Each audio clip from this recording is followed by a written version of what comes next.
Muy buen día a todos. Bienvenidos al tercer día de, de la Escuela de Computación Cuántica. Por favor, hay que esperar unos minutos antes para que inicie el ponente y también esperando para que más personas puedan ingresar al Zoom.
Doctor Teófilo.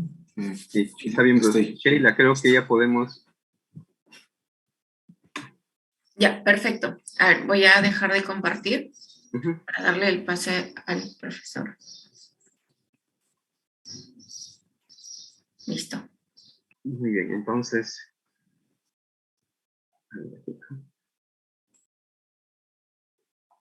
Buenos días con todos. Bienvenidos al tercer día de la primera escuela de computación cuántica. Antes de comenzar nuestra sesión de hoy día, quiero anunciarles de que el taller de hoy de 18 a 19 horas sobre realidad local y la desigualdad CH-SH por parte de Ricardo se ha pasado para el día domingo durante el hackathon. Entonces, tenemos solamente el taller en la tarde de 3 a 5. Entonces, con esa información, vamos a pasar a presentar a nuestro profesor de hoy día. Hoy día tenemos el honor de tener aquí al profesor Bruce Nolasco. Él es licenciado en física por la Universidad Nacional Autónoma de México. Ha trabajado en varios lugares, pero actualmente él trabaja en una empresa privada y al mismo tiempo él colabora con el Instituto de Física, también de UNAM, en el desarrollo de redes neurales artificiales. Entonces, adelante, por favor, Bruce, el universo virtual es tuyo. Gracias. Hola, muy buenos días. Primero que nada, muchas gracias por estar aquí. Bueno, sin más que añadir, voy a empezar, porque la verdad es que tenemos un horario bastante ajustado. Como ustedes ya sabrán, el tema de la sesión de hoy son algoritmos cuánticos. En general voy a dedicar estas 3 horas a ver los fundamentos de 4 algoritmos. El primero va a ser, no es tanto un algoritmo, sino un protocolo, el de teleportación cuántica. El segundo es el algoritmo de Deutsch-Josa. El tercero es el algoritmo de Grover. Y el cuarto es el algoritmo de Shor. Más que enfocarme en las cuentas, en los detalles técnicos, por ejemplo, de la implementación ya de sistemas físicos o de cómo es que llevar algunas compuertas que voy a simplemente asumir que existen a la realidad, me voy a enfocar en los aspectos, digamos, de diseño, de cuáles son los conceptos más importantes con los cuales uno podría, digamos, descubrir o recrear estos algoritmos. ¿Por qué? Porque estos algoritmos son ejemplos de técnicas. Recording in progress. Okay. Son ejemplos de técnicas o ejemplos de principios de diseño que uno puede utilizar para resolver problemas más generales. En general, los 4 problemas que vamos a ver, los 4 algoritmos que vamos a ver, resuelven instancias de problemas muy particulares. Entonces puede parecer un poco artificial, pero en realidad si uno se va a los principios de diseño, cómo es que uno puede llegar a pensar cómo manipular un sistema cuántico para que se comporte de cierta forma, esos principios son mucho más generales y son los que se pueden utilizar para resolver una gran variedad de problemas. Entonces, voy a empezar con teletransportación cuántica, que no es de nuevo como tal un algoritmo, sino es más una especie de protocolo. Para ver un poco cuál es la motivación del algoritmo de teletransportación cuántica, voy a empezar hablando del tema de no clonación. Bueno, el teorema de no clonación es una restricción bien particular que tenemos sobre los sistemas cuánticos. Esto tal vez igual se lo mencionó Miguel ayer, pero no existe una compuerta unitaria que pueda hacer esta operación para un estado arbitrario phi. Es decir, que digamos duplique el estado a otro sistema cuántico, siendo phi completamente arbitrario. Hay un algoritmo hay un argumento que es el más típico, que es que básicamente se rompe la unitariedad si uno asume que existe una compuerta de este tipo. Pero el algoritmo el argumento que dan Nakahara Yomi en su libro me parece mucho más sencillo y mucho más rápido de explicar. Entonces, supongamos que existe una compuerta U que nos permite hacer esta copia de estados cuánticos. Yo voy a suponer que que tengo este estado psi, que es la suma de phi cursiva y phi sans serif. Y bueno, que estos 2 estados son linealmente dependientes. Entonces es una superposición uniforme de ambos. Y yo voy a ver cómo es que actúa esta compuerta en este estado psi. Ok, como es una compuerta cuántica, debe de ser lineal. Y entonces, como psi a su vez es una superposición, aquí en el segundo renglón debemos aplicar la compuerta U a cada uno de los estados que forman la superposición.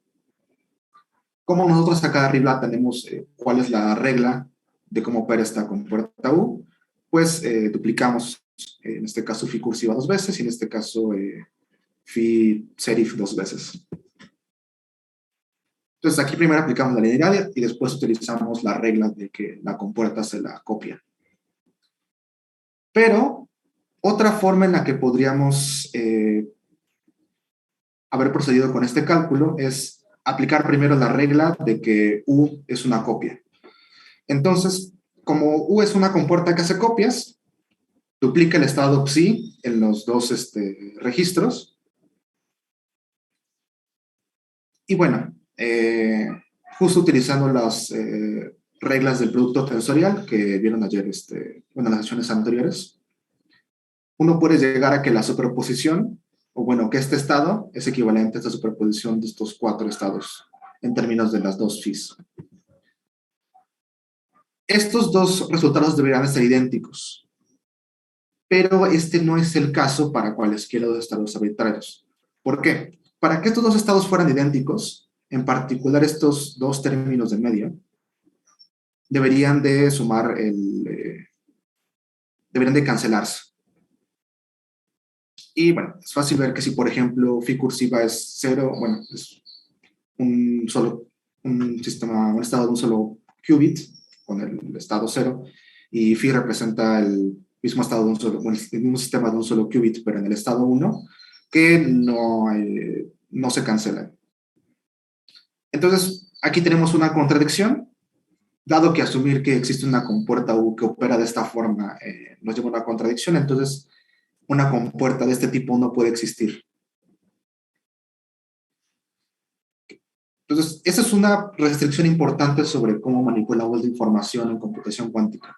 Porque en computación clásica no tenemos absolutamente, bueno, computación convencional no tenemos absolutamente ningún problema en copiar archivos, etcétera, siempre y cuando, digamos, nuestro hardware sea lo suficientemente confiable. No hay una restricción de este tipo, tan, digamos, a nivel fundamentos físicos. El estado que está en la última línea está normalizado. Sí está normalizado, porque cada uno de estos 4 estados tiene, si quieres, coeficiente 1 medio. Entonces, recordando que la normalización es sobre los cuadrados de las magnitudes de los coeficientes, aquí sería sumar un cuarto 4 veces. Sí. Ok, entonces, esta es una restricción que tenemos sobre los sistemas cuánticos, sobre cómo manipular información cuántica. Lo que se puede hacer, y esto es algo que es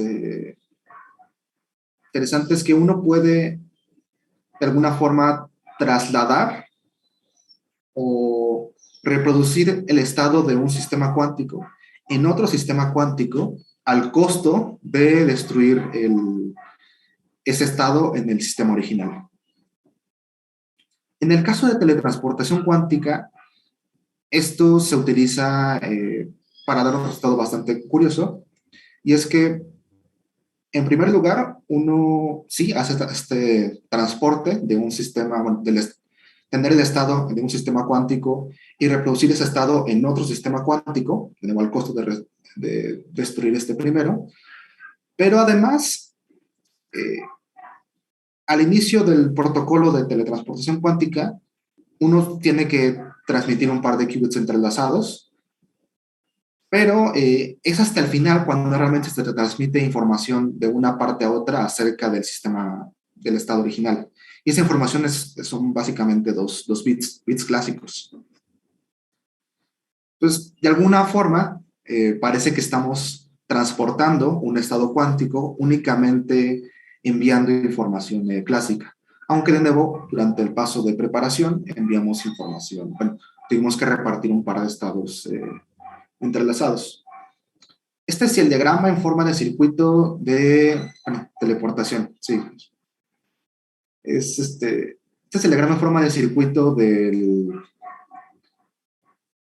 digamos, el protocolo completo.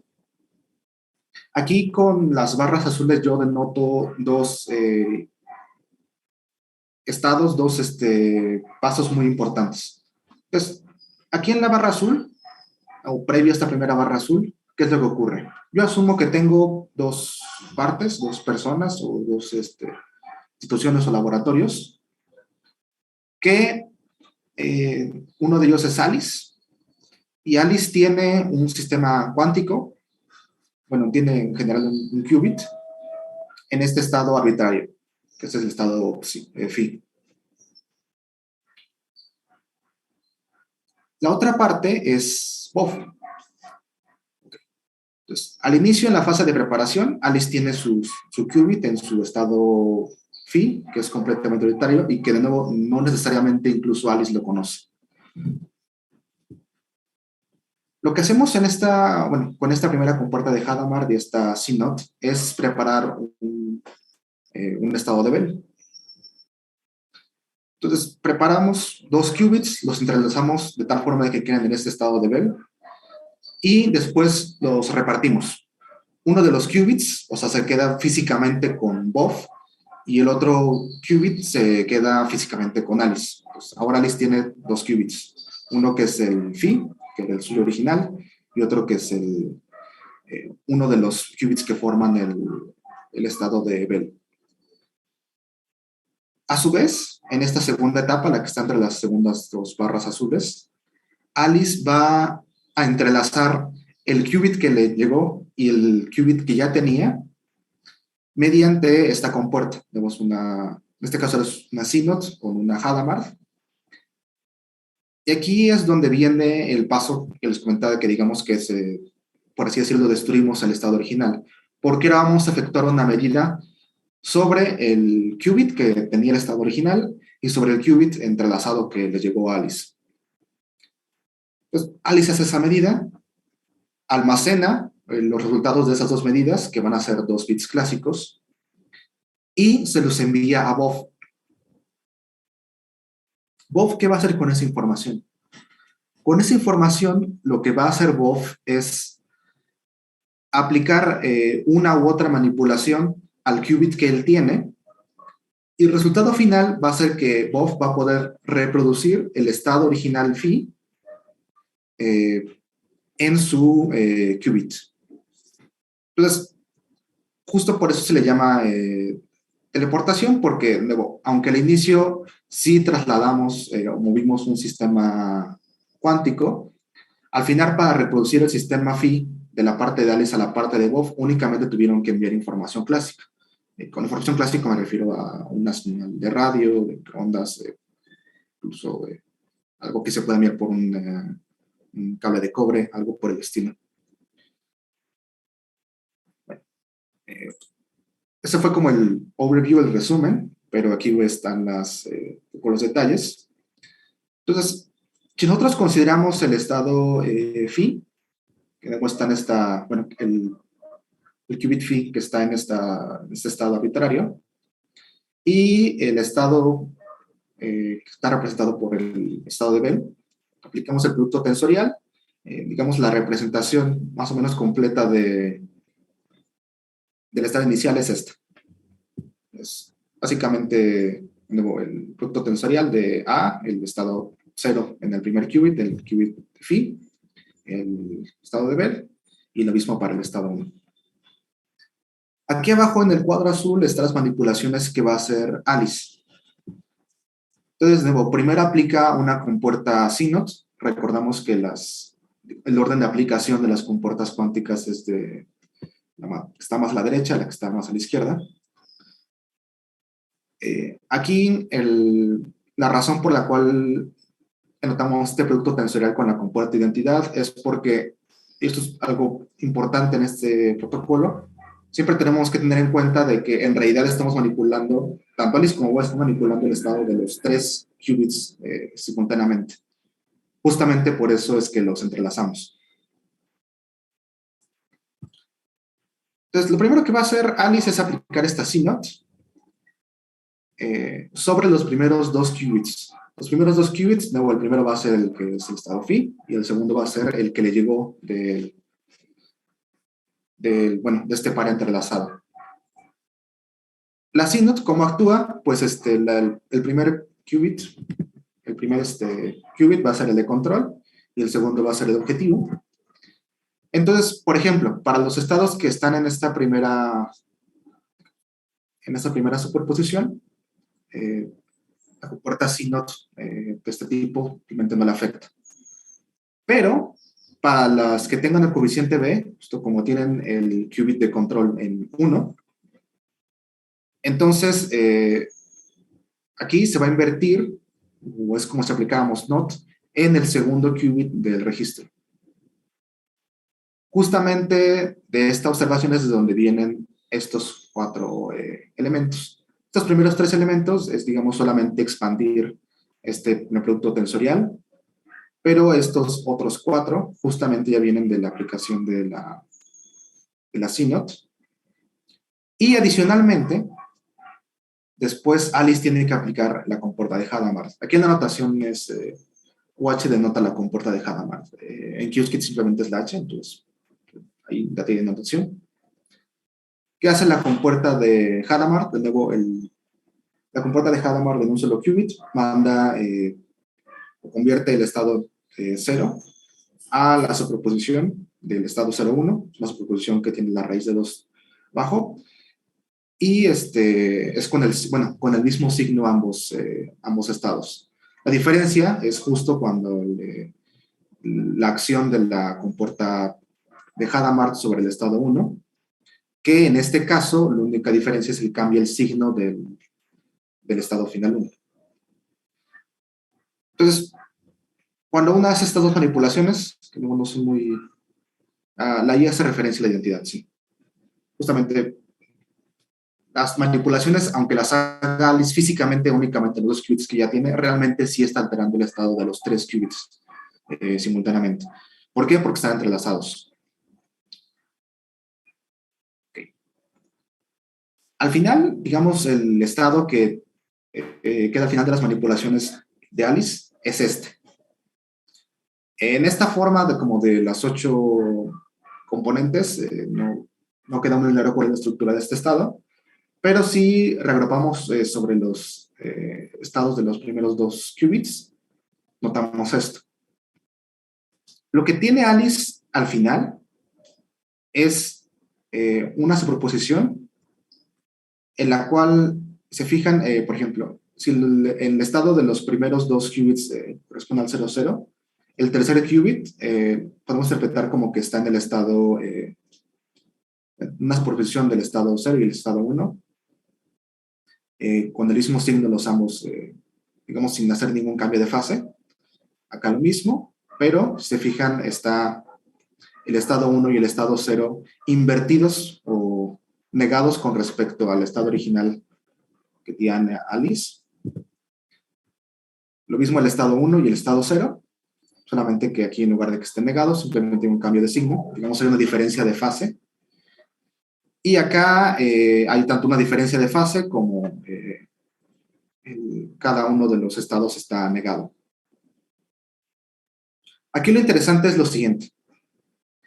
Cuando Alice haga una medida sobre sus 2 qubits, pues, que ya tiene, luego ayer vieron cómo se comportan las medidas, bueno, los procesos de medición. Si es que ya obtiene al final de su medida un 0,0, quiere decir que el tercer qubit va a estar en este estado. A0 más B1, que sería exactamente el idéntico al que tendría, al que tenía Alice al inicio de todo el proceso. Si ella, por otra parte, mide 0,1, va a tener este estado, que de nuevo es muy similar al que tenía originalmente Alice, solo que tendríamos que aplicarle una negación a este estado para recuperar el estado original. Si Alice al final de sus medidas midiera 1,0, luego tenemos un estado muy similar al original de Alice, pero ahora tendríamos que, en primer lugar, corregir o cambiar esta diferencia de fase y después negar cada uno de los registros para que nos quedara, aplicar una negación, una compuerta X, para reproducir el estado original de Alice en el tercer qubit. Y si, por último caso, Alice midiera 1,1, aquí no hay que hacer una negación. En el caso 1,1 sí hay que aplicar ambas transformaciones. Hay que tanto aplicar la compuerta para cambiar esta diferencia de fase y aplicar una negación para reproducir el estado original de Alice.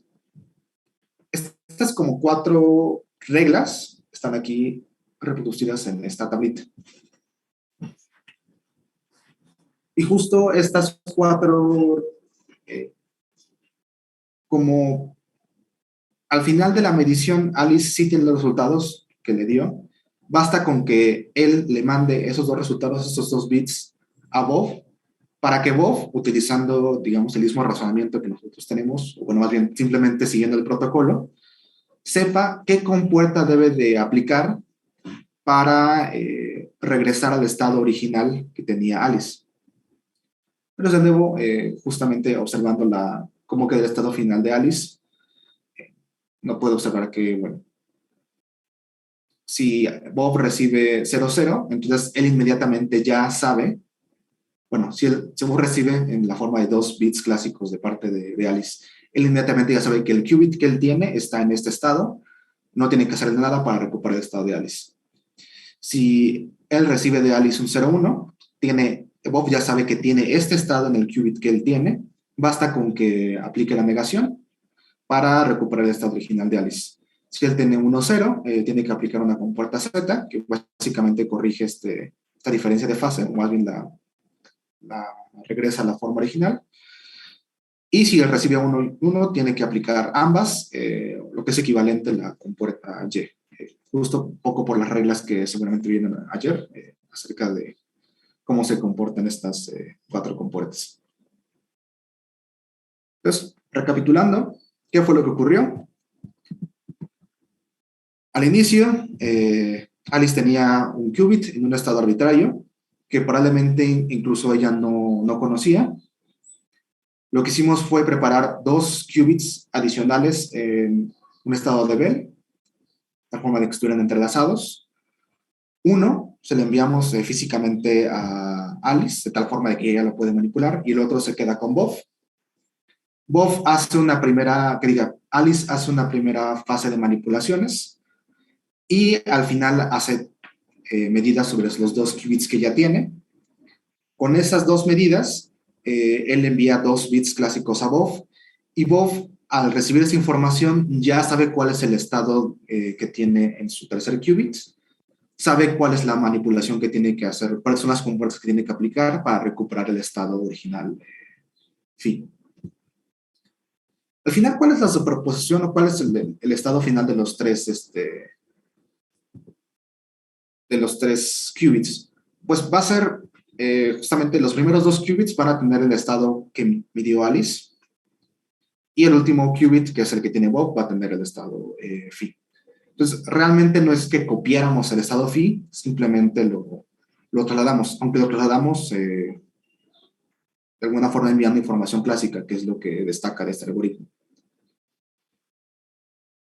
Entonces, bueno, no sé si haya dudas acerca de este primer problema, de este primer algoritmo.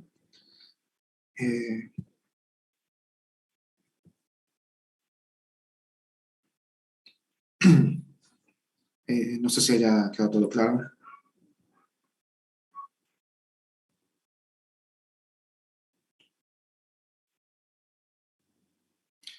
¿Con qué se quedó Bob entonces? Se quedó con un solo qubit, pero ese qubit tiene el estado original que tenía Alice. ¿Esto se ha probado experimentalmente? Sí. Digo, ya hace un buen rato que perdí que me desactualicé con respecto a cuál era el récord experimental de este protocolo. Lo último con el que me quedé fue el récord, fue entre 2 laboratorios, uno en las Islas Canarias, otro en España continental, y de hecho creo que fue el grupo de Seringer. Muchos de estos experimentos se hacen, digamos, el soporte físico son fotones entrelazados.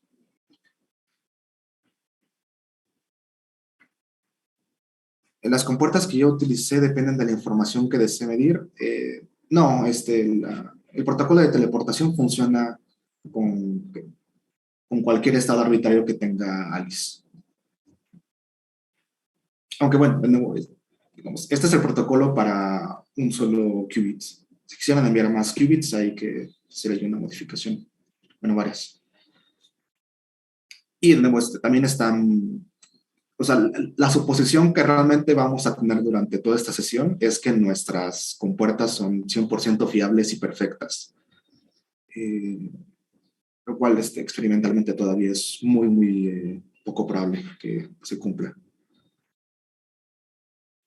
Si añado un qubit más, se mantiene el protocolo, no. Bueno, no exactamente este, sino que tienes que hacer unas modificaciones.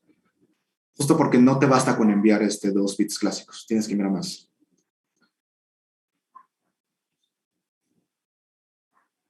Ok.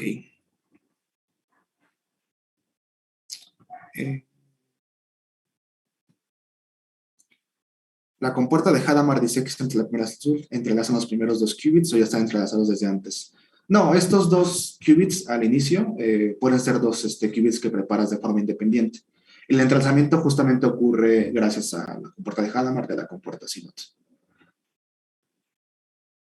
¿Por qué quedó el estado phi? Justo es el resultado de todas estas cuentas, de las manipulaciones de Alice, de superposición en particular que quedó al final, y bueno, de que como resultado de las mediciones, Bob sabe cuáles son las compuertas que tiene que aplicar para recuperar el estado original de Alice. Es el gran resumen.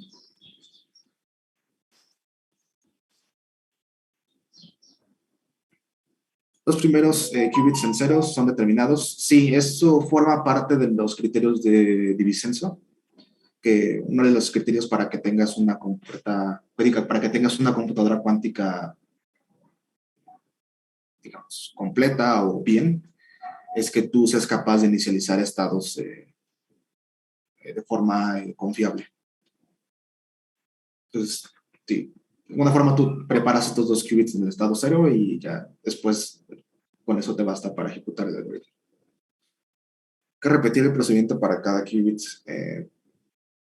Esa sería un poco la versión a fuerza bruta, pero hay un protocolo un poco más sofisticado que permite hacer esto sin trasladar, bueno, sin repetir esto para cada qubit que quieras enviar. O sea, bueno, aprovecha un poco ahí que ya enviaste 2 qubits entrelazados. Ok. Entonces, ¿qué es 1:30? Entonces, ese fue el algoritmo de teleportación cuántica. Como que no, es más que nada una exposición de esta propiedad de qué es lo que ocurre cuando entrelazas qubits y cómo es que puedes transportar este estado únicamente con información clásica, lo cual es, bueno, compartiendo primero qubits entrelazados y después enviar información clásica. Este segundo algoritmo trata de solucionar un problema muy particular. Entonces, la situación es la siguiente. Supongamos que yo tengo una función, y esta es una función que tiene como entrada cadenas binarias. Es decir, registros de hasta n bits. La salida de esta función es únicamente un dígito binario, es una función booleana. Y entonces, yo sé de antemano que esta función que me proporcionaron es o bien balanceada o es constante. Constantes es que independientemente de la entrada que tú le des a la función, la salida es el mismo número, ya sea el 0 o el 1. Y balanceada es que exactamente la mitad de las entradas posibles tienen como salida, como resultado el 0, exactamente la mitad tienen como resultado el 1. Basta decir que, o es importante decir que la gran mayoría de las funciones binarias que existen no son necesariamente una u otra. Uno puede hacer una función binaria que, digamos, de 3 bits, que manda únicamente uno de los 3 posibles entradas al 1 y el resto las manda al 0. Esa función no sería ni balanceada ni constante. Entonces, el hecho de que nosotros sepamos que es balanceada o constante ya es una pieza de información bastante importante. Para ejemplificar un poco cómo sería una función balanceada o una función constante, aquí tengo las 4 posibles funciones que hay, que tienen únicamente un bit de entrada y únicamente, bueno, justamente un bit de salida. Por ejemplo, la función f1 manda manda el dígito 0 al dígito 0, el dígito 1 al dígito 0, y entonces la mitad de sus posibles entradas, que es únicamente una, las manda, perdón, todas las entradas las manda al 0. Entonces esta función f1 será constante. No importa lo que le demos, las va a mandar al 0. La otra posible función constante justamente sería f2, que independientemente de lo que le des como entrada, te manda el 1. Y f3 y f4 serían funciones balanceadas. ¿Por qué? Una de sus entradas la manda al 0, que es el 0 mismo, y otra de sus entradas la manda al 1, que es el 1 mismo. Entonces, la mitad de las posibles entradas, que son 2, sí, manda una entrada posible al 0 y una entrada posible al 1. Lo mismo la f4. En Devo, con un solo bit de entrada es fácil, ¿no? ¿Qué ocurre cuando ya tenemos más bits de entrada? Pongamos que tuviéramos 5 o 6. Ok. Entonces, ¿cómo resolveríamos ese problema? Bueno, lo que queremos determinar es si la función es balanceada o constante. Sabemos que la función que nos dan es una de las dos clases, pero no sabemos cuál, y eso es lo que queremos determinar. ¿Cómo lo haríamos con computación convencional? Pues, bueno, si el número posible total de entradas de la función es 2 a la n enésima potencia, y digamos, si una función yo le evalúo 2 a la n-1 potencia y obtengo siempre el mismo resultado, y evalúo ahora una entrada adicional más, y es exactamente igual que las 2 a la n-1 potencia anteriores, entonces yo automáticamente sé que es balanceada, ¿no? Porque hay más de la mitad de las entradas que están siendo evaluadas al mismo resultado. Y si me da exactamente lo mismo que las otras 2 a la n-1 evaluaciones anteriores, entonces yo sé inmediatamente que es constante. Porque no hay forma entonces de que el resto de las 2 a la n-1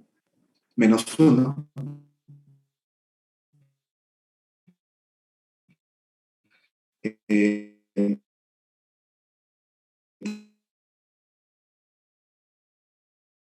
entradas que, bueno, 2 a la n-1 potencia menos. Entonces, el número de evaluaciones a la función que tendríamos que hacer en computación convencional para resolver este problema crece con el número de qubits, perdón, no de qubits, con el número de bits de entrada de la función f. Y de hecho crece exponencialmente.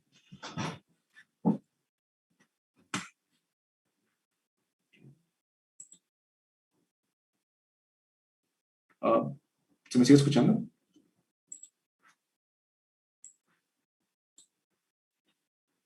Sí, te escuchamos, Bruce. Ok. ¿Cambiar algo de este lado? No estoy muy seguro qué, pero bueno. Ok. Bueno. Y no solamente el número de evaluaciones que requerimos para resolver el problema con computación convencional crece, sino que crece exponencialmente. Digo, muchos de ustedes que tienen formación en ciencias de la computación, por ejemplo, tienen esta idea mental de, por ejemplo, las clases de complejidad de diversos algoritmos o de diversos problemas. En general son una medida de cómo crece el número de pasos que yo tengo que realizar, el número de operaciones que yo tengo que realizar para resolver un problema en función del tamaño de la entrada o de cierta característica del problema. Digamos, que un problema tenga complejidad exponencial es algo bastante no ideal. Lo curioso es que si tú cumples ciertas condiciones, mediante computación cuántica, tú puedes resolver este problema haciendo únicamente una evaluación de la función. Aunque hay un detalle bastante importante con respecto a cuál es este requisito. Okay. El requisito que te pide el algoritmo de Deutsch-Josa para poder cumplir con esta reducción genial es que tú tengas una compuerta que se comporte de esta forma. Es decir, el algoritmo de Deutsch-Josa asume que existe una compuerta que tiene como entrada dos registros. Que tiene dos registros. Y en el segundo registro, consiste únicamente de un qubit. Y lo que hace es que niega el segundo qubit condicionado en la evaluación del registro X. Esto, digamos, para los elementos de la base computacional únicamente. Ya, evidentemente, para cualquier estado arbitrario de los registros X y Y, ya podemos obtener el resultado final mediante superposición, bueno, aplicando la linealidad de la compuerta. Entonces, esto aquí donde está el gran detalle. ¿Por qué? Porque a uno realmente lo que le proporcionan es una función binaria arbitraria con n bits de entrada. Si realmente a uno, o sea, no es evidente que, por ejemplo, una compuerta de este tipo se pueda construir partiendo únicamente de la función implementar una computadora en mi computación convencional, sin necesidad de determinar en el camino de construir esta compuerta si es balanceada o constante.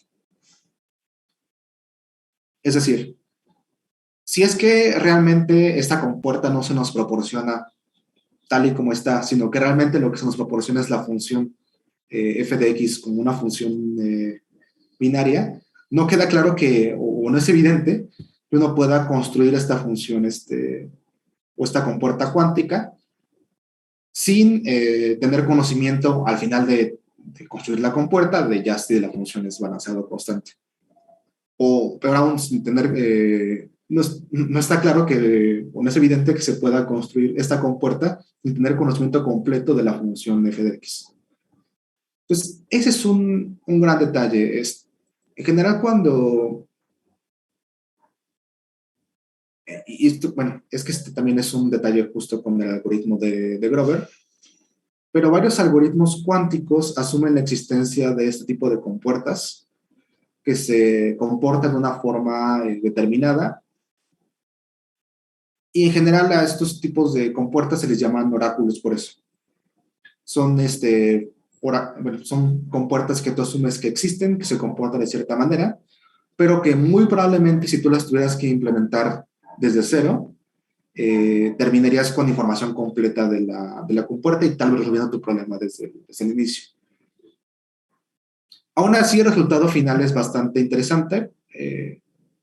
Y bueno, voy a explicar cada uno de los pasos del algoritmo de Deutsch-Josa, pero siempre hay que tener en mente de que estamos asumiendo desde el inicio que se nos proporciona esta compuerta. Entonces, ¿cuál es el primer paso? El primer paso va a ser inicializar un registro de n más 1 qubits.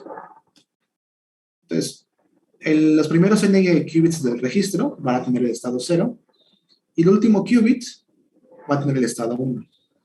Este último qubit es un qubit que nos ayuda a ejecutar el algoritmo, pero que realmente al final no medimos, y es por eso que se le conoce como un qubit auxiliar. Muchos algoritmos cuánticos en general tienen qubits auxiliares, y bueno, entonces este es el estado inicial de nuestro registro de n más 1 qubits.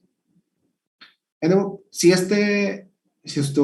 la compuerta digital, si la compuerta UF tiene n más 1 entradas, entonces esta compuerta se puede aplicar completamente sobre este estado. El segundo paso es aplicar la compuerta de Hadamard en cada uno de los qubits de nuestro registro de n más 1 qubits. Aquí justamente los primeros, como están inicializados en 0, quedan en superposiciones del tipo 0 más 1 sobre la raíz de 2, 0 más 1 sobre la raíz de 2, etc. Y seguramente el resultado que vieron ayer en la sesión es que si uno aplica la compuerta de Hadamard qubit a qubit en un registro que está inicializado de esta forma, obtiene realmente una superposición uniforme, homogénea, sobre todos los posibles valores que toma el registro, desde el 0 hasta el 2n-1. Esta primera parte es el resultado de aplicar la compuerta de Hadamard en los primeros n qubits que están inicializados con el 0. Este es el resultado que seguramente vieron ayer. El último qubit, como está inicializado en el estado 1, digamos, queda en este estado, que es muy similar al que quedaría del estado 0, solamente con este signo menos. Pues hasta el momento inicializamos, aplicamos la compuerta de Hadamard en todo nuestro registro, y ahora sí aplicamos esta compuerta UF que les comentaba que asumo que existe desde el inicio. Ahora bien, aquí es donde se pone complicada la cosa, porque uno está aplicando esta compuerta UF, sabe cómo se comporta en la base computacional, pero tiene que ahora de alguna forma saber cómo queda en esta superposición, que es un poco complicada.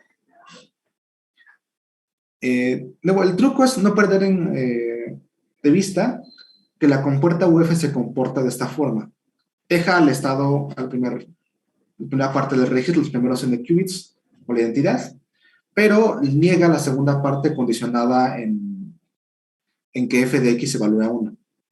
Justo esta negación condicionada que está expresada con esta suma que representa la suma módulo 2. Entonces, uno lo que hace es que, utilizando la linealidad, considera cada uno de los, aplica la compuerta UF en cada uno de los elementos de la superposición. Entonces, como 0, negado f de x, bueno, con la suma módulo 2 f de x es f de x.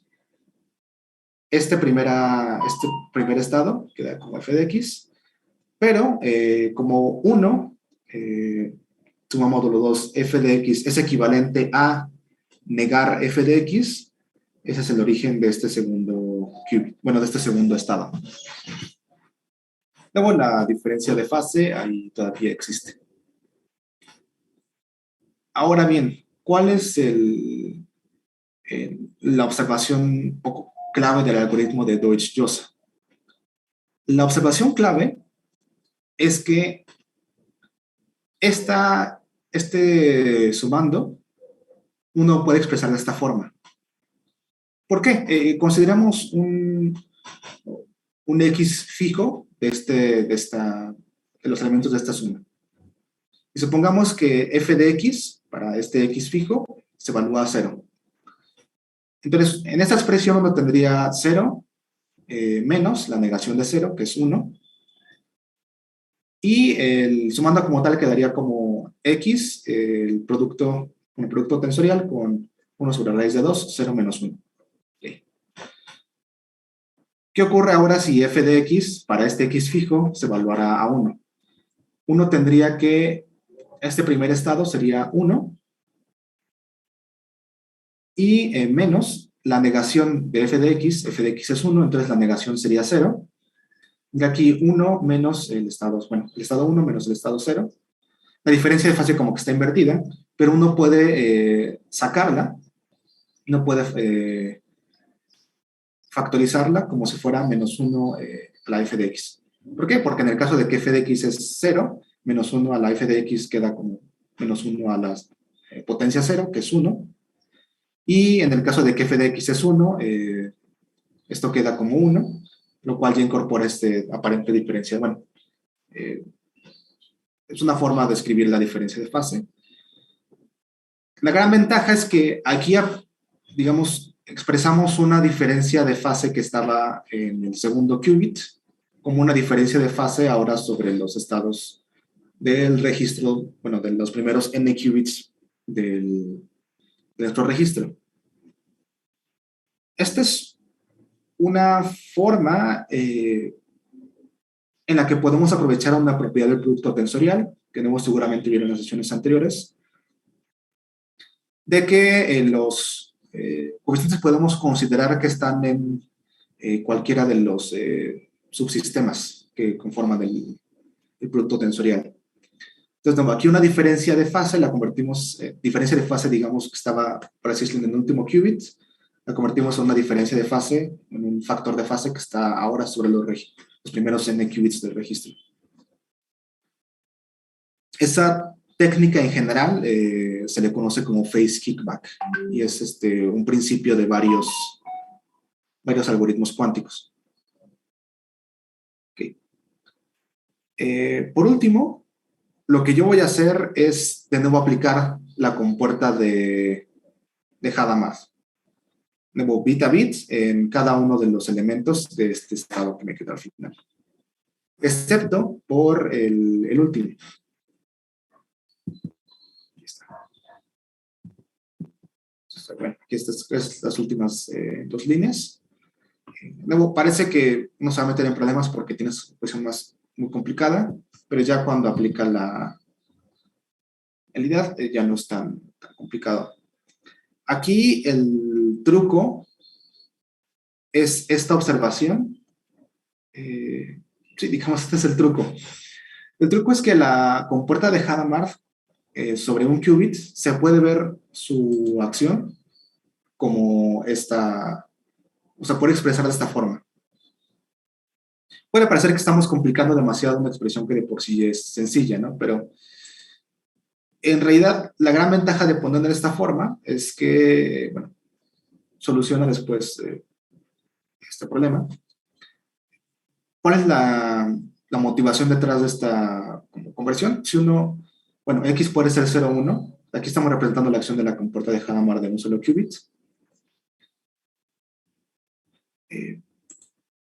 La suma, bueno, sabemos que esto siempre queda así, ¿no? La única diferencia entre la salida del estado 0 y la salida del estado 1 es esta diferencia de, bueno, este factor de fase que está sobre el estado 1 en la superposición que queda al final. Esta suma va sobre el 0 y va sobre el 1. Entonces, este factor de fase, cuando X cuando Y es 0, siempre va a ser 1, y cuando Y es 1, va a ser menos 1 si es que X es menos 1. Entonces, solamente es una suma sobre dos elementos, pero la gran ventaja es que queda de una forma muy similar a como estaba nuestra superposición anterior. Luego, como aplicamos la compuerta de Hadamard sobre los primeros n-1 qubits, sobre los primeros n qubits, utilizando este truco, uno puede expresar esta suma al final de esta forma. Estos factores, ¿por qué aparecen? Aparecen porque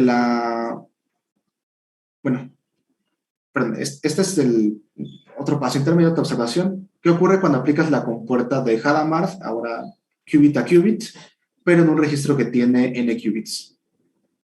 ¿Cuál sería equivalente a hacer esto? Bueno, utilizando esta observación, digamos, cada una de estas compuertas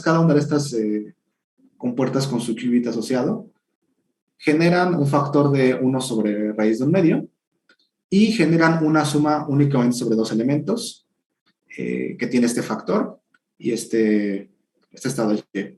Conoce el producto tensorial de varias sumas de este tipo, los factores de 1 sobre raíz de 2 se acumulan. Acá. Las sumas, que digamos la suma de es una suma sobre dos elementos, la suma únicamente de este estado sobre dos elementos, entonces la suma de estos dos es sobre 4 elementos. La suma que resulta de los n qubits es la suma de 2 a la n elementos. Y todos los factores tienen la misma base en común, que es menos 1. Entonces, agrupándolos, podemos expresarlo como menos 1 a la suma de los exponentes de cada uno de los factores. Y esto se parece muchísimo, muchísimo a un producto producto vectorial punto. Entonces, al final la expresión queda de esta forma, o sea, digamos, incorporando esta observación, que a su vez derivó de esta, en esta operación que teníamos que hacer, obtenemos esto al final. Luego, el último qubit quedó intacto, porque aquí la compuerta de Hadamard únicamente son los primeros n qubits. Y aquí simplemente hacemos más compacta la notación, denotando que Y, como si fuera un registro, va del 0 al 2 a la n-1, al igual que X. Entonces aquí es una doble suma, solamente está pactada. Ok.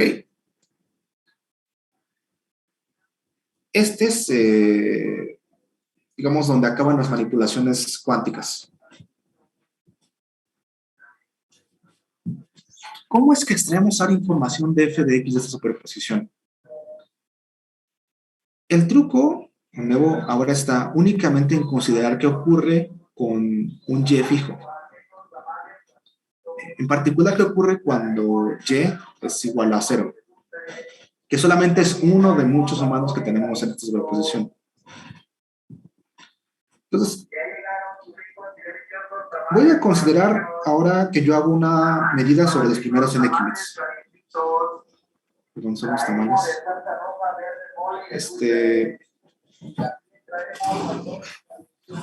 Voy a hacer una medida únicamente de los primeros n qubits.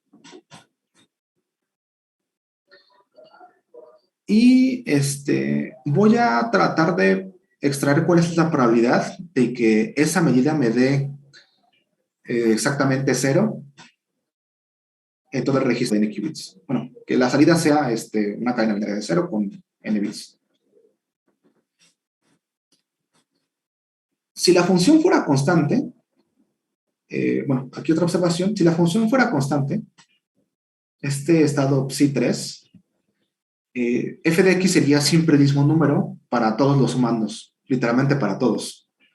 Entonces, saldría, independientemente de si f de x es siempre 0 o siempre es 1, saldría como un factor de fase global.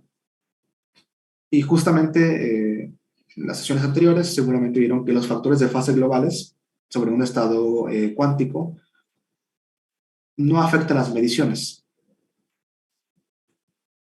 Entonces, si f fuera constante, uno lo puede omitir, digamos, de la notación de todo el estado, porque es un factor de fase global.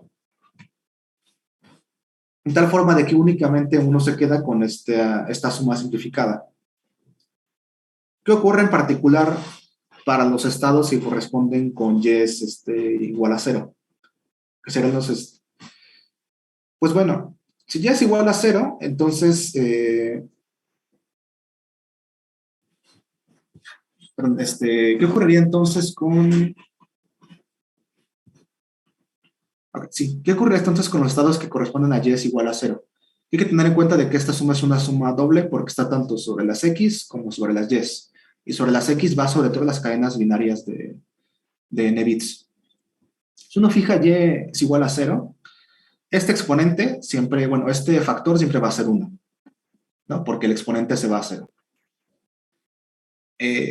Adicionalmente uno tiene factor de 2 a la n, pero dado que está sumando 2 a la n elementos, porque uno está haciendo la suma, aunque tenga y fijo, sobre las x, entonces, al final, la probabilidad de que uno obtenga el estado 0, si es que f es constante, es esta suma, que de nuevo, por esas observaciones de que esto siempre va a ser 1, de que aquí estamos sumando 2 a la n elementos, con probabilidad 1, la medida va a ser 0. ¿Ok? Entonces, bastaba con que el f de x fuera constante para que siempre en el estado al medir el estado de los primeros n qubits, obtengamos siempre 0, con probabilidad 1.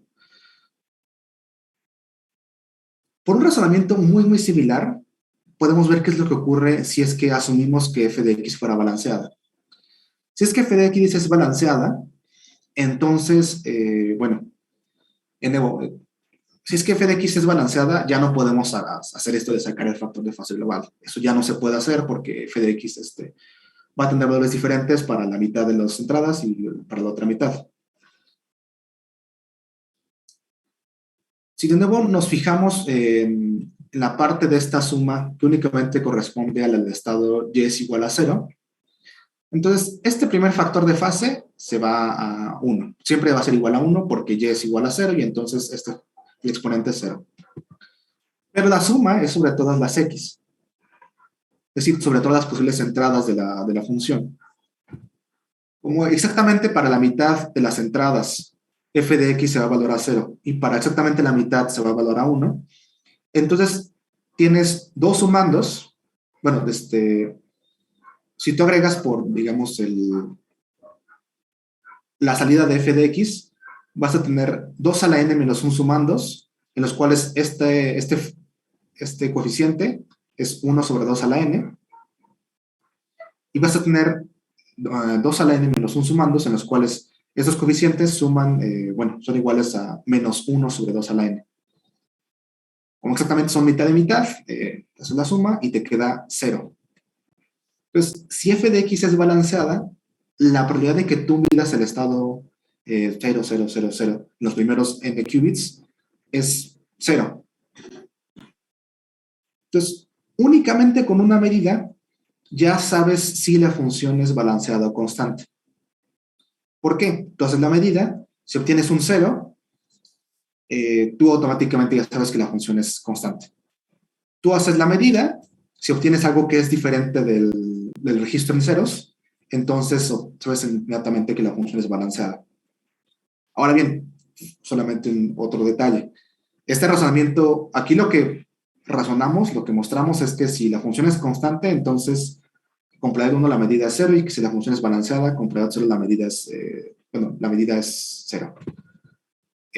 La vuelta, digamos la contrapositiva, solo es posible porque nosotros sabemos que o bien la función es constante o la función es balanceada, de tal forma de que solo tenemos todos los casos.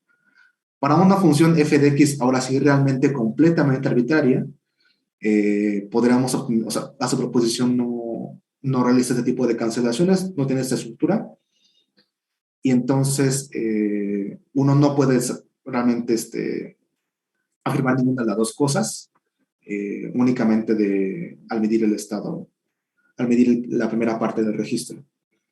Entonces, aquí es donde les digo que una de las partes clave de información es que sabemos desde el inicio que la función es balanceada o es constante. Poco para finalizar con el algoritmo de Deutsch-Josa.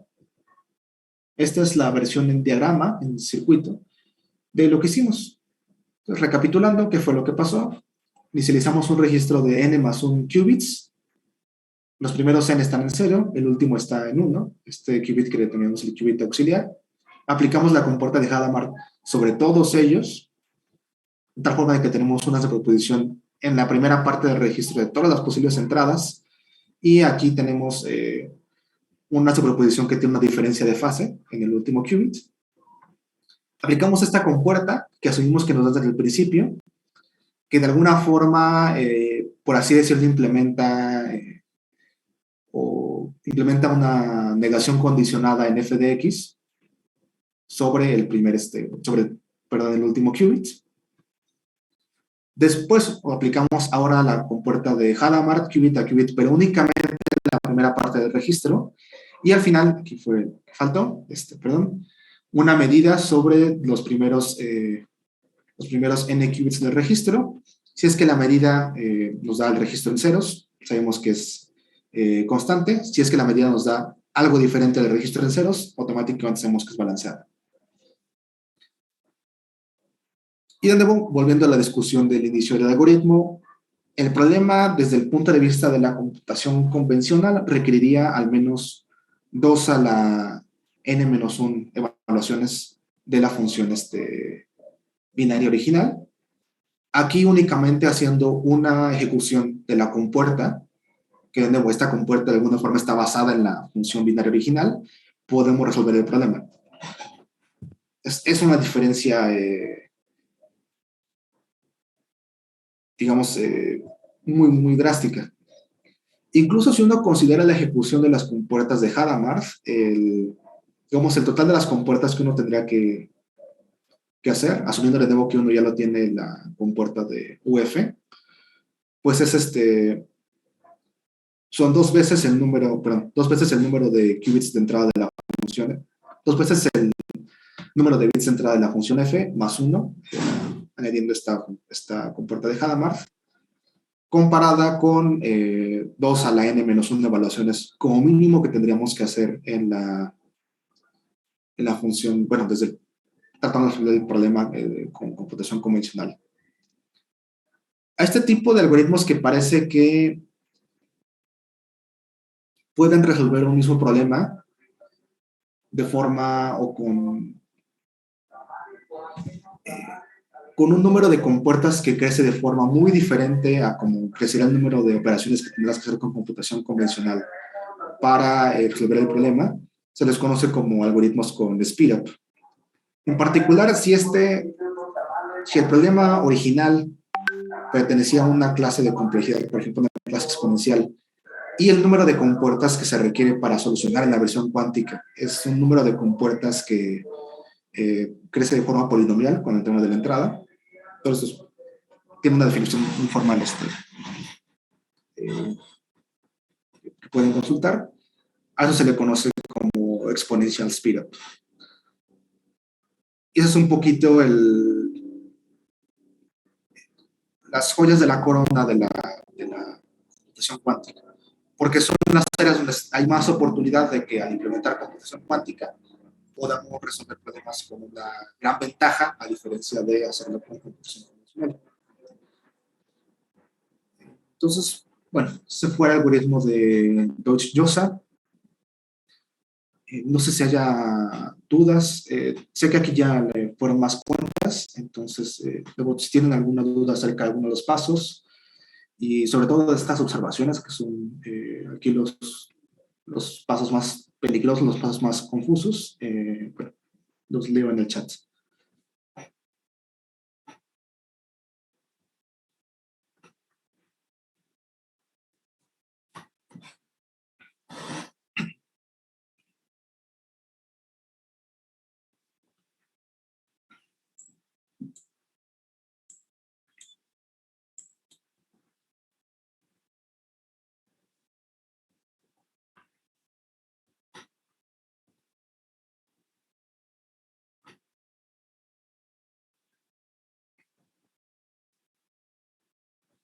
Ok. Bueno, si no hay más comentarios, procedo a iniciar con el tercer algoritmo, que es el algoritmo de Grover.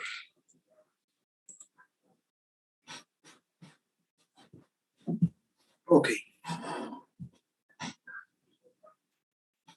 ¿Cuál es el antecedente o la situación con el algoritmo de Grover? El problema que uno trata de solucionar es encontrar un elemento en particular, que en el caso del algoritmo de Grover está representado como una cadena binaria, en una base de datos, por así decirlo, una estructura de datos, algo que no está ordenado. ¿Por qué es como importante esta descripción? Por ejemplo, ¿y por qué pongo, por ejemplo, base de datos entre comillas? Yo trabajo con bases de datos, pues, literalmente todos los días, entonces para mí base de datos es algo muy particular, pero esa es la forma en la que se suele como hablar del algoritmo de Grover. Por ejemplo, cuando uno, seguramente esto ya lo saben muchos de ustedes que tienen formación en computación, por ejemplo, hay veces que uno trata de encontrar un elemento en particular en una estructura de datos. Si uno, por ejemplo, sabe que la estructura de datos tiene, por ejemplo, es un arreglo ordenado, hay un algoritmo que te permite encontrar un elemento en particular muy rápido. O sea, con un número de operaciones proporcional al logaritmo de la longitud con un número de operaciones del orden del logaritmo de la longitud de tu arreglo. Cuando no está ordenada y tratas de encontrar un elemento, es más complicado. Supongamos que yo les diera una lista de números, son unos 100 números, y les digo, dime, ¿está o no está el elemento 5, número 5? Esta lista no está ordenada y no tiene no tiene nada de estructura que te permita acelerar la búsqueda. La única opción que realmente tienes es hacerlo por fuerza bruta. Entonces, checar el primer elemento de la lista, ver si es igual a 5. Si no, seguir con el segundo. Si no es igual a 5, seguir con el tercero. Si no es igual a 5, así. ¿Cuál es el peor caso posible? Independientemente del orden en el que ejecutes tu búsqueda, siempre puede ser el caso, o bien que el 5 no esté en la lista, o bueno, o si yo te garantizo que el 5 está en la lista, siempre puede ser el caso de que sea el último elemento que tú revises, independientemente de cómo hagas el orden en el que buscas los elementos. Entonces, al menos este problema, desde el punto de vista de la computación convencional, requeriría evaluar o hacer consultas a la estructura de datos, tus datos, lo que sea, del orden de el número de elementos que tienes. Es decir, tendrías que revisar al menos, o digamos en el peor de los casos más bien, tantos elementos como elementos tiene tu estructura de datos, tu lista o lo que sea. El algoritmo de Grover, o la gran promesa del algoritmo de Grover, es que tú puedes hacer una búsqueda de este tipo, pero en lugar de tener que hacer un número de operaciones del orden del tamaño de los elementos, bueno, de la longitud de los elementos que tienes, bueno, el número de elementos que tienes, es con un número de operaciones del orden de la raíz cuadrada del número de elementos que tienes. Entonces, el setup, el problema en su instancia inicial es de esta forma. ¿Cómo es que representa el algoritmo de Grover esta base de datos, de estructura de datos, lo que sea?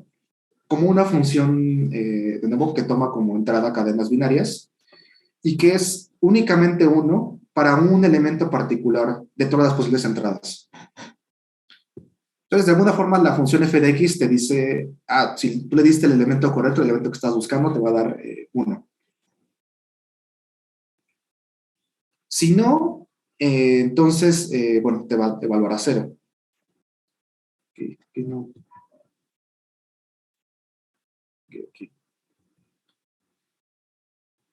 Aquí el detalle es que, de nuevo, de forma similar a como ocurría con el algoritmo de Deutsch-Josa, tú asumes que tienes una compuerta, en este caso va a ser la compuerta RF, que es esta. Parece que tiene una estructura más sencilla que la de Deutsch-Josa, pero igual es un oráculo. Es una función que tú asumes que tienes, que te proporciona, bueno, es una compuerta más bien que tú asumes que tienes desde el inicio, que se comporta de esta forma en relación a la función f de x, es decir, que este z que aparece aquí es el mismo z que reconoce la función f de x. Y aparte, tú asumes que las evaluaciones de esta función son, si no es que prácticamente inmediatas, bueno, perdón, que el tiempo que te toma ejecutar esta compuerta, si es que no es casi inmediato, es al menos despreciable. Es decir, que digamos, ejecutar esta compuerta en un número arbitrario de qubits de entrada no incrementa de forma significativa, de tal forma de que siempre puedes asumir que esta compuerta se ejecuta en un tiempo muy, muy corto y que no crece demasiado con el número de entradas que podrá tener. De nuevo, no es evidente que tú puedas implementar esta compuerta a partir de f de x sin reconocer el elemento z, lo cual quiere decir que ya lo viste prácticamente el problema. Entonces, es otro algoritmo oracular. Asume que existe esta compuerta, asume que la tienes desde el inicio, aunque de nuevo no es evidente que tú puedas construir esta compuerta a partir de la función f de x sin tener conocimiento del elemento z. No, z es un valor fijo desde el inicio, es el elemento que estás buscando. En general, tanto X como Z son cadenas binarias de elementos, pero Z es una cadena en particular, es la que tratas de encontrar.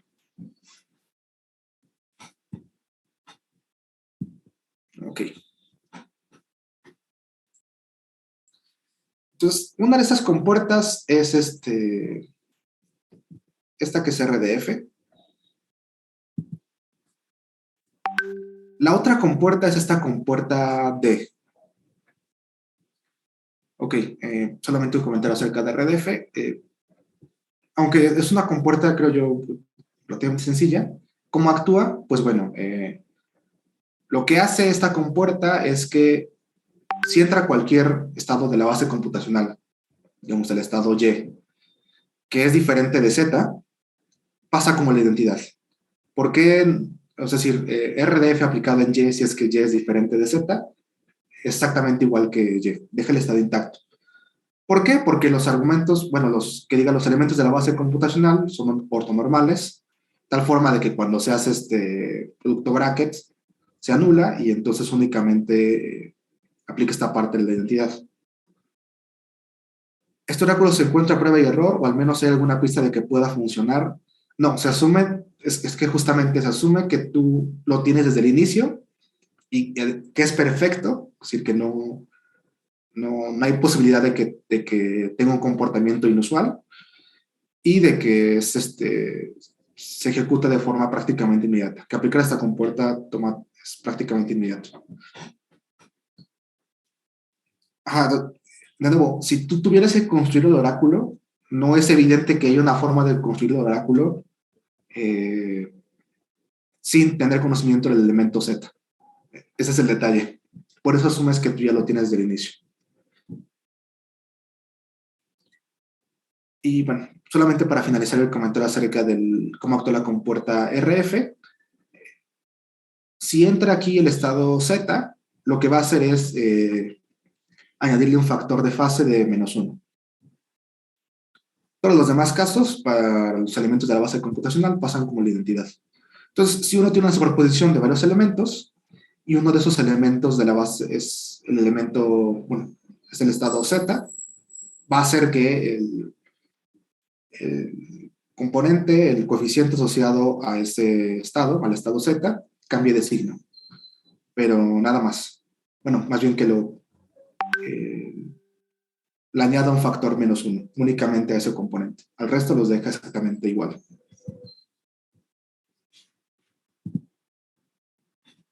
Ok. La otra compuerta que es muy importante en el algoritmo de Grover es esta. Es la compuerta D. Si fijan, es una compuerta que, bueno, primero parte de este estado, que es el estado phi0. El estado phi0 es una superposición uniforme de todos los posibles elementos, todos los posibles elementos de la base computacional. Aquí ya no se usa la notación de 2 a la n, 2 a la n-1, sino que simplemente se la nota por n. El número de todas las posibles cadenas binarias que podrán ser la entrada de la función f de x. Entonces, esta es una superposición uniforme de todos los posibles valores que podrá tomar el registro. Este phi de 0. De forma análoga a cómo está, digamos, a cómo funciona la compuerta de RF, se define esta compuerta D.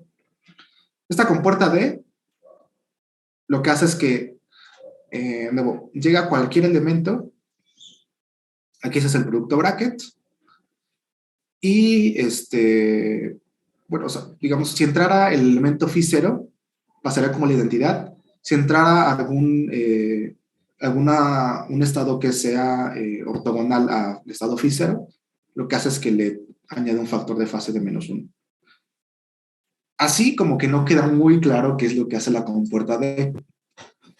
Entonces, vamos a considerar qué ocurre cuando tú incorporas un elemento, bueno, tú metes aquí un estado arbitrario phi cursiva. Cada uno de los componentes de X es el componente de X. Bueno. Entonces, Así no va a convenir, aquí me va a convenir escribir. Ok. Entonces, lo primero que tenemos que ver, voy a pasar a marcha. Lo primero que tendremos que ver es qué es lo que ocurre con el producto bracket de esta con este. ¿Qué es lo que ocurriría en este caso? Bueno, en este caso, simplemente todos los elementos todos los componentes de, en primer lugar, tiene una doble suma, ¿ok? Aquí también habría que cambiar índices, porque una de las sumas es sobre X, que es la del estado phi, y otra de las sumas sería, por ejemplo, sobre Y, la del estado phi 0. Todos los, como los componentes de la base, bueno, los elementos de la base computacional son ortonormales, de nuevo, entonces únicamente, digamos, estaríamos, o digamos, las únicas sumandos que serían no nulos, serán los que corresponden a X es igual a Y en ambas sumas. Y, bueno, aparecería este factor adicional de raíz de n.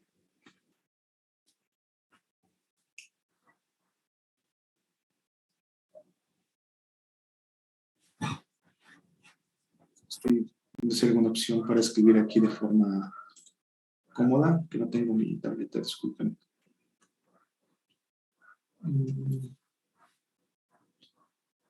Ok, a ver.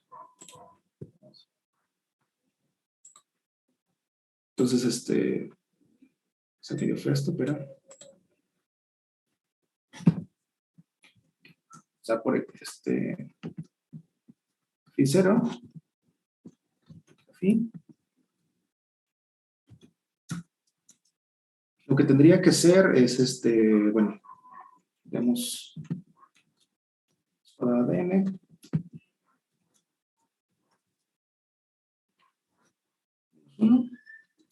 Y aquí tendremos una suma sobre x y una suma sobre y. Aquí tendríamos fuente de x y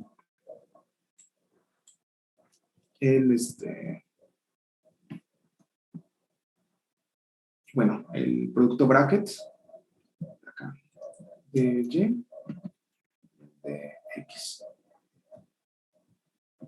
Justo como resultado de la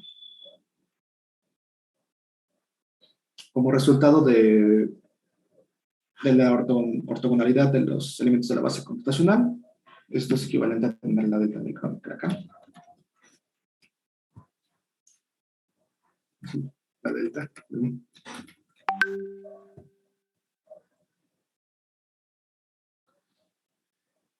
Y bueno, no falta un WY. No, porque estoy haciendo el producto de phi con phi 0. Y phi 0 es una superposición homogénea de todos los elementos.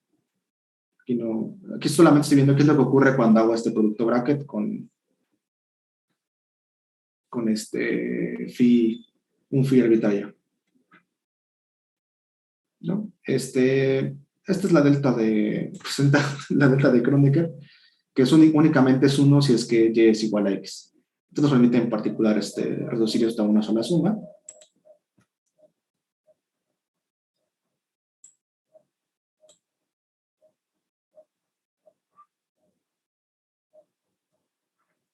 ¿No? Y bueno, si ahora expandimos esto a considerar gets. Bueno, creo que no puede editar esta cantidad de acá. Únicamente este segundo sumando, justamente sería 1 sobre cuadrada de n.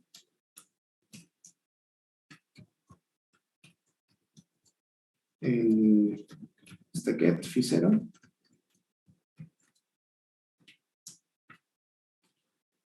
Y la suma sobre x de los wx.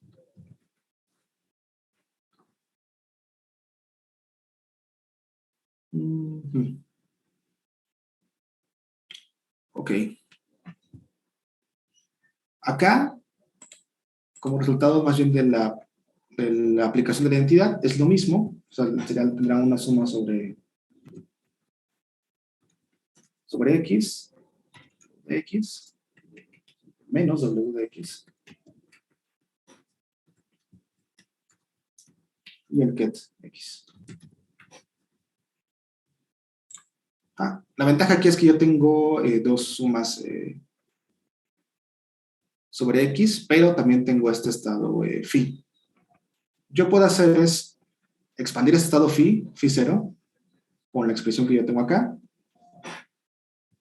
tal forma de que quede de nuevo suma sobre x, de x, suma sobre y. Voy a ver por qué pongo el n acá.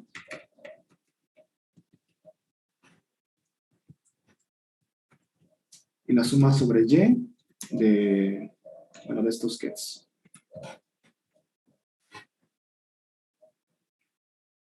Aquí lo que hice fue que multipliqué el factor que tiene 1 sobre raíz de x de esta raíz con el que apareció al hacer este primer bracket. Y aquí aparece esta cantidad que es el promedio de los componentes wx, el estado arbitrario phi, que es justo lo que yo represento acá con w barrita. Aquí parece que tenemos, bueno, justo, reduciendo esta cantidad o reconociéndola como el promedio de los wx, y aquí esta suma que va sobre y esta suma que va sobre x, pero que realmente van sobre el mismo rango, ya es que uno puede hacer esta expresión. ¿Por qué? Porque, digamos, compilando ambas sumas y cambiando el índice de la segunda, uno tiene que esto es menos wx, esto viene de la primera,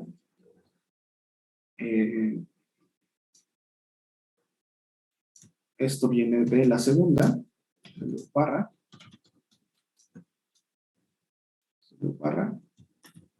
y el estado es el mismo. Está al final.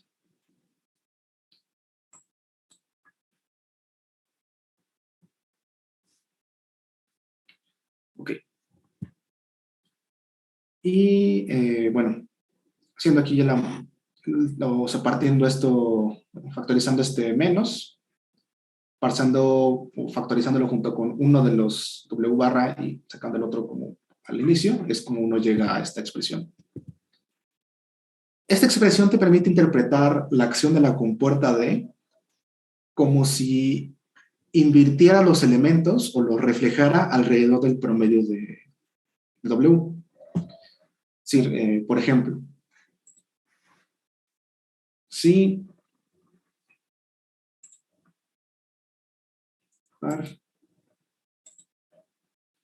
por ejemplo, los componentes que forman el estado phi, por ejemplo, aquí estuviera el componente, voy a asumir que phi nada más tiene dos registros, está el de 1, 1, aquí está el de 1, 0, 0, 1, 0, 0.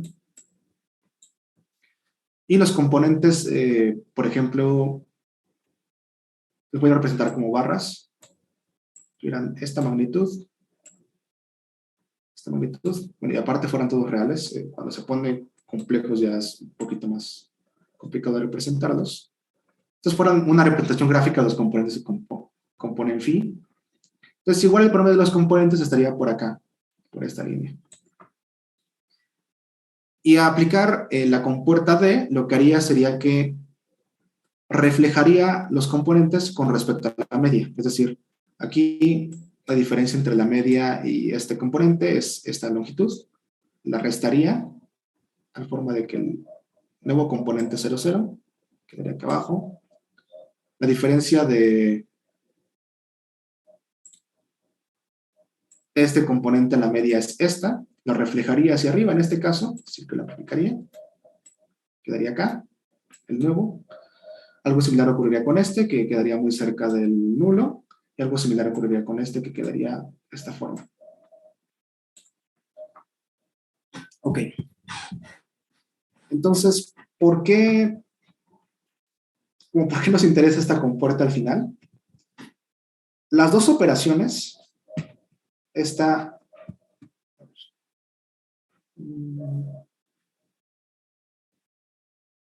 Voy a borrar esto. Las dos operaciones, RF, bueno, las dos compuertas RF y D, al ser aplicadas de forma iterada, te permiten ir amplificando ir incrementando el componente asociado a el estado Z. Esta técnica se le conoce como amplificación de amplitud. Y solamente quiero borrar esto.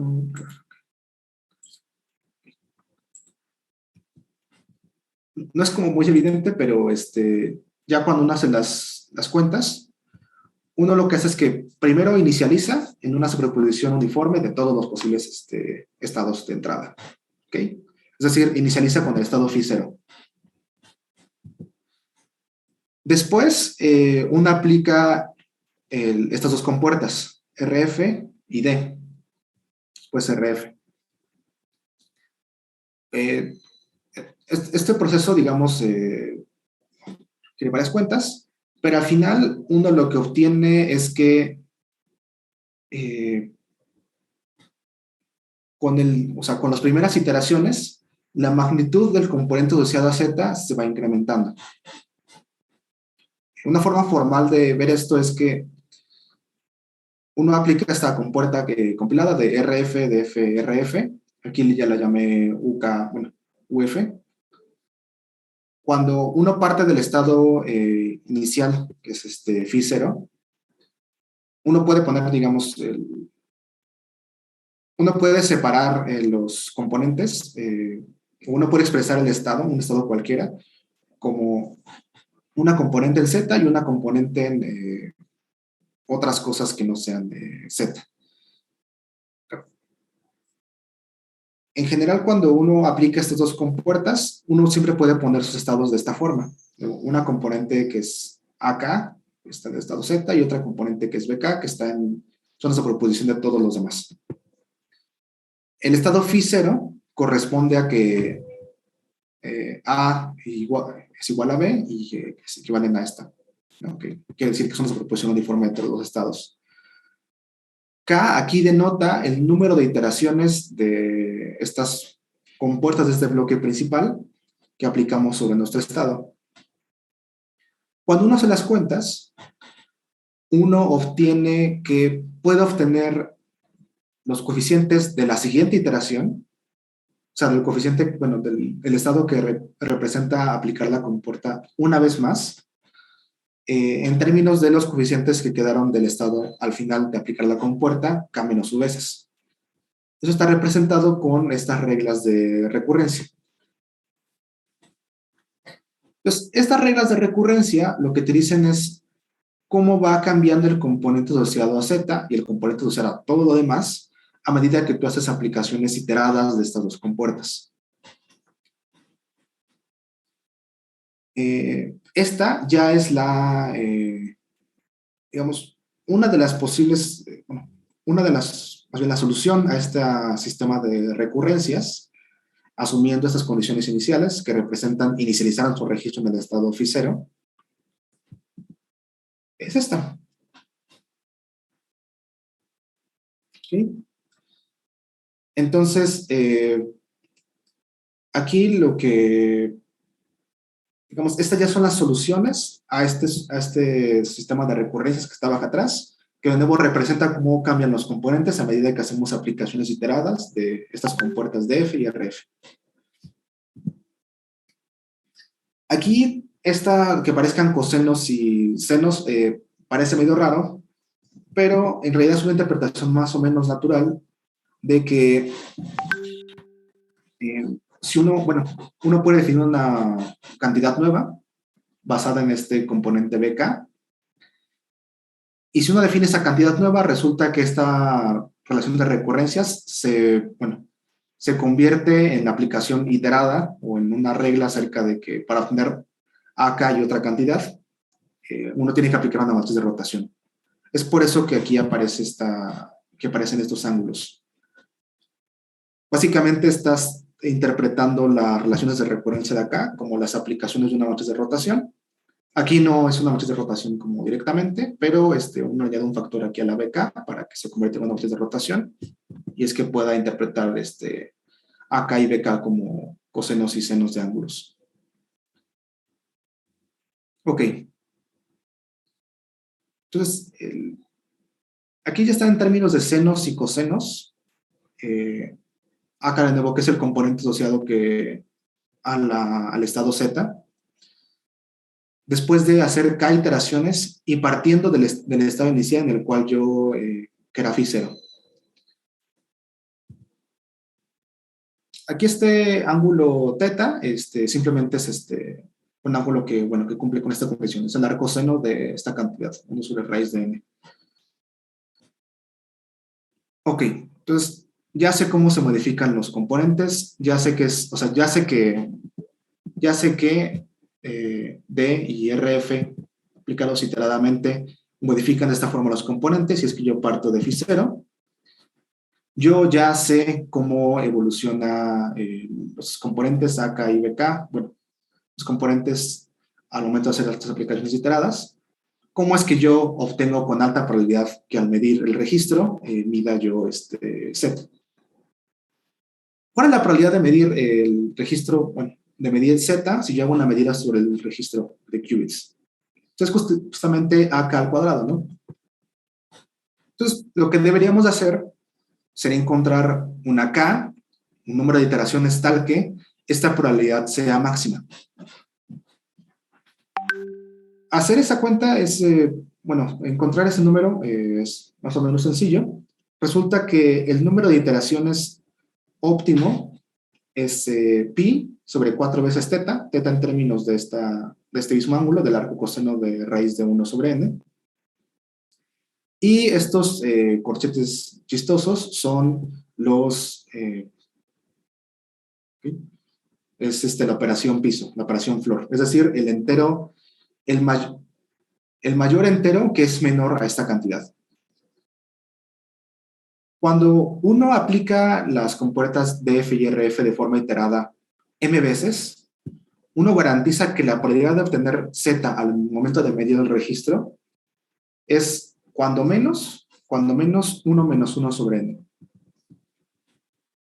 Fíjense que a diferencia del algoritmo de Deutsch-Llosa, la probabilidad de obtener la respuesta correcta no es una siempre, sino que aquí es una probabilidad que sí, si utilizas la J, si utilizas el número m de iteraciones, la probabilidad de tener la respuesta correcta es cuando menos 1 menos 1 sobre n, pero no es 1.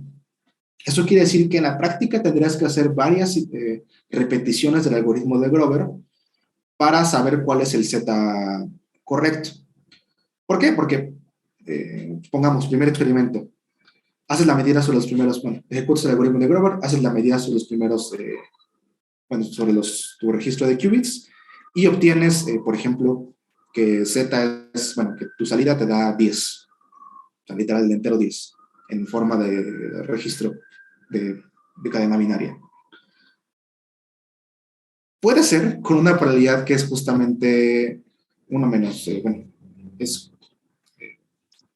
inferior a 1 sobre n, o sea, la cuota superior es 1 sobre n, que esa respuesta ya ha sido incorrecta. Entonces, tienes que repetir el experimento y puedes, digamos, hasta que tengas tú un criterio de decir, ok, dice 10 experimentos tal vez, de los cuales 7 de ellos me dan como salida el registro 55. Ok, entonces probablemente Z es igual a 55.